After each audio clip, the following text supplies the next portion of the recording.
A very warm welcome to all our viewers here at NDTV Profit.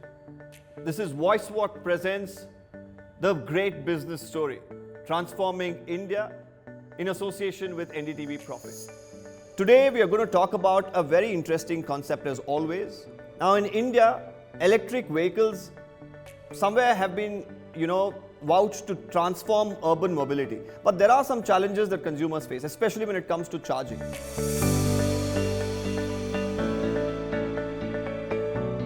Now here's a company called DeCharge based out of Bangalore that plans to change all of that. It plans to bring charging stations to every nook and corner of not just the city but even rural India. Joining me today is Mohan Kuldeep. He is the founder and CEO of DeCharge. Thank you so much, Mohan, for joining us today. And before I ask you about anything else, this is a concept that is not just for you, it's also for the people who are watching this show. Tell us why. So DeCharge was born out of a very powerful realization, right? The realization where the world was rushing into building electric vehicles, but ignoring the most important bottleneck, which is the charging infrastructure itself. And that's how DeCharge was born. We wanted to solve the critical gaps in the infrastructure itself without having to make it capital intensive, because generally the biggest point is that when a company sets out to do this, it is a capital intensive affair and the limitation is either capital or growth. So we set out to solve that by bringing it. We are a team of people who reimagined how energy can be consumed. Problem we're really solving and how we see it is, can energy be intelligent? And in a way where, can this solve the problem for not just today, we are solving it for tomorrow, where we are building it for autonomous vehicles, drones, robots and flying taxis. Tell us about this concept. How does it work on the ground? Because while I was just introducing this company to our viewers, I did say that you don't have to anymore worry about where you're going to charge. So how does DeCharge change that? The traditional approach is for a company to go and start looking for locations, have a capex to install the chargers and then grow, which is a slow process. DeCharge kind of solves that problem by bringing the community into the picture, by allowing anybody with a space, anyone in the country, anywhere in the world, if you have access to a charging station, if you have access to a parking space, it could be a parking for a car or a bike, whatever. You just get one of our chargers, we help you install it end to end, and then pretty much within an hour you're ready to start serving customers. And anyone in the vicinity who can use our app can find you, they'll come and start charging, and then you get paid a big chunk of the revenue from that. So this can be done if you have a residential home or an office space or any commercial space. So yes. What's the advantage for me here? What do I get? Firstly, it's a recurring revenue stream. You know how usually people make investments in properties because they get rental incomes. If you're an owner of a residence, you have parking space. There are all of these fleets like hyperlocal delivery fleets, all these car fleets, last mile delivery fleets. All of them require access to charging infra. Yeah. And if you're able to provide a parking space and access to a charger, they will come and start using infrastructure and you'll pretty much start making money from that. And for commercial entities, it's much better because apart from the revenue itself, you get a very big advantage where we have seen from our current deployments that the average charging session takes anywhere between 30 to 40 minutes. So if let's say you're a restaurant and you've installed a charging station, we have seen that most of the time while waiting, the user goes into the restaurant and spends 40 minutes there. So we have seen a very high uptake increase in business itself. So it works both ways. So what's the percentage if a person is giving out his commercial space to charge EV vehicles of people who come in? Does DeCharge pay them, and how do they really pay their electricity bills? Because for commercial spaces, your electricity cost will be much different than residential spaces. How do you really balance this out? The process is simple. You buy a device from us, we help you install it at your location, right? Now you manage that device. The electricity bill comes to you. When I say you, the host. The host pays the electricity bill. At the time of onboarding of the host, the pricing is determined based on their electricity bill. So let's say their electricity bill is 5 rupees per kilowatt or 10 rupees per kilowatt. There's a markup on top of that which the users are willing to pay for convenience. So we charge a higher rate based on your location, based on the bill that you pay to the electricity. We add a markup. Now at the end of the week, the number of units of electricity consumed are all clocked because the machine and the meter calculates and it records how much is consumed. At the end of the week, the number of units consumed is calculated and you get paid a certain amount. Let's say that you're paying 10 rupees to the government, you get paid, let's say 12 rupees or 13 rupees. You pay the government and the rest is revenue shared. 70% goes to the host and 30% stays with DeCharge. Is this a very urban concept, or are you taking it to rural India as well? Are you taking it to tier 2, tier 3 cities as well? This is a global concept. The most opportunity will lie in tier 2 and tier 3. Most of the countries in the world are trying to strengthen their last mile delivery networks in tier 2 and tier 3 because urban last mile is already very strong. I would say tier 2, tier 3 have a much better ROI aspect than urban right now. But they do have their own share of concerns. Many of them think that, especially in semi-urban areas, finding charging stations is very difficult. Yeah. You know, some of their homes have power cuts frequently, so they even think of whether having an EV is the best option. So, have you looked at these challenges primarily when it comes to rural areas and installing or bringing in the charging stations there? What we are noticing is that most of the tier 2, tier 3 are moving towards renewables, so they are doing a lot on solar power, wind power to power themselves. Let's say there is a challenge of power cuts and then powering vehicles. Users will start moving towards using solar for charging batteries, which can then charge cars or directly charging cars from solar. And we are working towards that. So forward integration is to provide accessible charging infrastructure, but in areas where there is challenge for access to power itself, we provide the backward integration where we have these distributed energy resources that use solar or wind to power batteries, which will then power cars. So this ecosystem will flourish. Sometimes, power cuts that are very often plaguing rural areas. I think the government's role as well comes in there, isn't it? And how much will that really help companies like you? Governments are very positive in this change. So they are very pro towards this. That's all we need. Like the ecosystem participants, whether charging infrastructure providers or EV buyers, need to understand that the government is pro for this. Now once they are pro for it, they will go to great lengths to support the entire ecosystem. We've seen that multiple times in the past. Governments at one point cannot say that I'm going to allocate X billion dollars to do it. But that's where DeCharge is the bridge. We have carefully thought through this entire model, and why we believe this is going to be the future is because we provide that bridge. We allow participants and community to bring their capex. We have enough people in the country to cover, and that accelerates not only government mandate, it accelerates the entire mobility ecosystem as we know it. So that is where we play a very big role. What's your vision really for the next, say, 5 years? Right now, if you take an example of a car, more than 80% of the time your car is idle. A majority of the users, their car is idle. So you're driving to work, you're parking the car. You're coming back home, you're parking the car. So about 80% of the time, it's just sitting there. So the future is going to be that these are going to become revenue generating assets. Your car will become autonomous. When your car becomes autonomous, it's going to start revenue generating for you. So it will drop you in your office, it will go start dropping people, making money for you, and come back when you summon it. Now let's say that you're at home and it's near the airport and it's out of battery. What happens? Yeah. It requires access to charging. Now if you have to go there and charge it, the purpose is defeated. So the future is going to be autonomous, especially electric, and ubiquitous in electric, which means that the charging infrastructure also has to be automated. Human intervention has to be eliminated. And now what we are working on, the vision is to make it the energy internet. We're talking about autonomous charging infrastructure where the machine economy flourishes, where a car can travel by itself and charge itself without having humans there.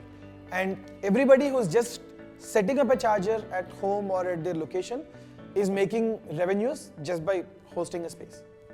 You're basically wanting to make my car an appreciating asset eventually. But of course, there are people who are watching this show and people who don't own a car. They own probably, a bike. Some of them have a tempo traveler. Some of them just depend on public transport. So how do you really come into these sectors? The opportunity is so large that if you look at logistics and fleets companies, you're looking at two-wheelers, right? Delivery guys, all of them moving to electric. Now, most of the fleets and all the companies you're talking to have a mandate to move to electric, completely to electric in the next 5 years. Logistics companies save 11% on their cost just by saving to electric. So it's not just private cars, it's fleets, like it could be tempos, it could be autos, it could be two-wheelers, it could be buses for public transport, it could be trucks, all of this. But when it comes to larger vehicles, like you were saying, trucks or buses, how do you really look at average charging points? Because you can't have a truck possibly parked there for an hour or two. Are you going to look at, enhancing the speed of charging? Is that kind of tech something that you're working on as well? Yes, the same approach, but for trucks, we are trying to reduce the time of charging. We'll have maybe a megawatt charger that can power a truck in 15, 16, 20 minutes. But now, with the technology moving so fast, it's not far before it becomes mainstream. And the time to fully charge is going to get reduced by miles. And it's not just cars or buses and tempos. The future is even more exciting because if you look at the global perspective, NVIDIA, Jensen Huang was talking about having 100 million robots in the next 10 years, like doing human tasks, factories. All of these require access to charging infrastructure. Then you have drones as well. You have drones, exactly. You have drones, you have flying taxis, you have robots. So you have all of these which are all going to be electric, and you can't centralize the charging because of the load on the grid. So this approach is the only way, like DeCharge bridge approach is the only way to kind of create a sustainable charging infra. Well, we wish you the best of luck, and it was a great chat. Thank you for speaking to us. Thank you so much.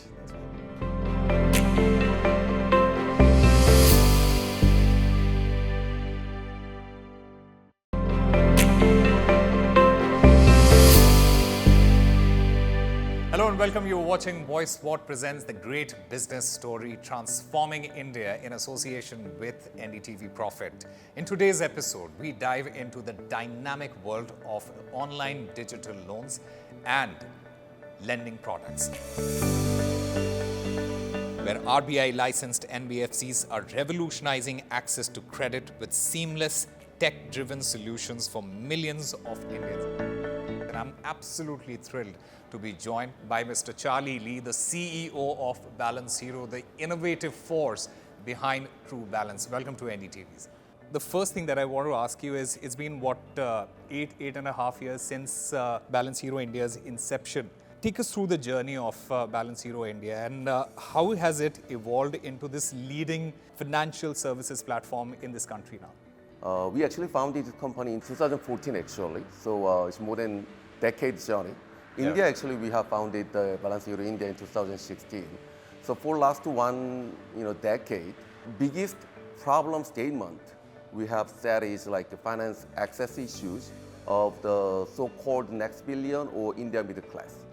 We are targeting like around 20,000 rupees to 1 lakh maximum of monthly income users. They are like more than billion in India. So for them, they don't have any issues to have a daily life. But when it comes to financial service, actually they are not having enough access to financial services, especially credit service. But thanks for the smartphone, based on the technology of a smartphone, 24/7 internet connection and then data, we finally have the capability to solve these financial access issues. So when I founded this company, I see this market is really not just a business growth point of view, but also the value creation point of view. Once we solve this problem, financial access issues of this next billion, we strongly believe that we can contribute this community and society. Also, of course, at the same time, we can grow a lot because this sector, small ticket size and then this 1 billion target credit service is fastest growing segment in the world, I believe.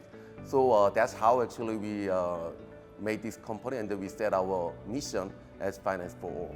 What were the key factors for the company that got the True Balance, the funding from these prominent investors? When it comes to this fintech and finance, I strongly believe also our investors, because they're from Korea, Japan and those areas, and then they have been through, and then they understand this one as well. When it comes to finance and fintech, the biggest actually the countries and the area where we can contribute is actually developing countries. I call it 0 to 1 service. Because previously it was not possible, but thanks for the smartphone and fintech, now it's possible. You can finally access to the credit and various financial services based on the QR code payment and others. So that actually the fintech and finance services for developing countries, especially India, one of the biggest actually countries from the population and then from the business potential point of view, I think it's the best place to do the business. So that's actually second, the reason how actually they approach and understand this market. And the third one is definitely the area we are focused on. 20,000 rupees to maximum 1 lakh of monthly income users. That's also how they actually understand our business and then the market. How does Balance Hero India ensure that there is compliance with the regulations in the financial services in this particular country? This market is growing like, CAGR, the yearly growth is like, 50% every year for last, almost 1 decade. So this market is growing so fast. So ironically, like, the RBI's regulation and attention is the kind of a proof that how this market is growing so fast and hot. So I think, it's very right and then proper from regulators' point of view. They have very taken right steps to comply, ask the companies to comply. So we are also with the same page. This is a regulated business. We are handling the people's money. So it's very natural and then required to comply. And then RBI is taking right direction, and then we cannot but comply. But also we are trying to still meet our customers' needs. A lot of our users want small ticket size short-term tenure loans, which is kind of a new domain for the regulators as well. So one side actually we are trying to solve them. Another side actually we are definitely complying RBI regulation. Mr. Lee, you spoke about the market and the times that we are in at the moment. It's a very volatile space. How do you address the concerns of your company as well as your customers? We call ourselves as a problem solver. Product and then the users we are taking care is really like a new segment and area. This market is a very important market. RBI is also sharing quarterly report how these fintech guys are actually contributing to the problem solving of these finance access issues, which is happening from companies like us. Yeah. So I believe market is a little bit volatile for now, but I believe this is gonna settle down, and then companies like us, we need to keep focused on those users, Consistency. problem statement solving. Yeah. Mr. Lee, how does True Balance address the needs of the unbanked and the underbanked population? Our ACS is based on smartphone data. We are actually utilizing almost 12,000 data set. Majorly, let me put a few examples. Majorly like in application data, what kind of application they are using. Also location information, where they live. And then some kind of social behavior data, how many people they have a regular contact, like make a call or something.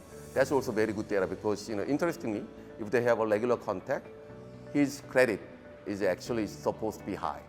So all those kind of data, also like in financial related SMS, those are also one of the very important data. Also handset models, all those data together. Actually, even before they submit any kind of official financial data, we actually are capable of underwriting our users. We call it pre-approval process and stage. That's how actually we underwrite them. What strategies and particular technologies does Balance Hero India employ here in order to provide a seamless user experience?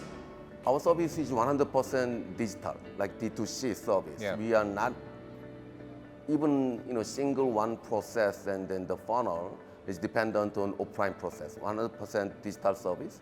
And then thanks for that, actually we can analyze our users' behavior, especially the flow-wise and funnel-wise. So every time we make a decision, we are heavily dependent on the funnel analysis, data analysis. So that's the one. And the second one is like, as I told you, we are heavily dependent on our own proprietary alternative credit scoring system. So this is kind of the key things for our service. How does Balance Hero India then ensure that its services reach the remotest part of the country? Anyone who has a smartphone, they don't have to have a bank statement. They don't have to have a CIBIL even score. Yeah. We just, as far as they have a smartphone, they actually can apply and then use our service. I think that's one of the most important. But how do you see Balance Hero's role in contributing to that initiative, in contributing to the Government of India's Digital India initiative, and what specific initiatives has the company undertaken in this particular regard? As I told you, like, we are very proud that we are one of the first companies who are utilizing Indian government Digital India initiative. We are basically widely using AA, also OCAN, also we are trying to adopt one of the first company. So, and then the UPI, of course, is there, all the digital infrastructure, and then the eKYC, CKYC, all those things. So I think, without those digital infra, I don't think, companies like us, not just us, but also all fintech companies, they cannot exist. So I'm actually very proud, and then I really appreciate government's actually effort.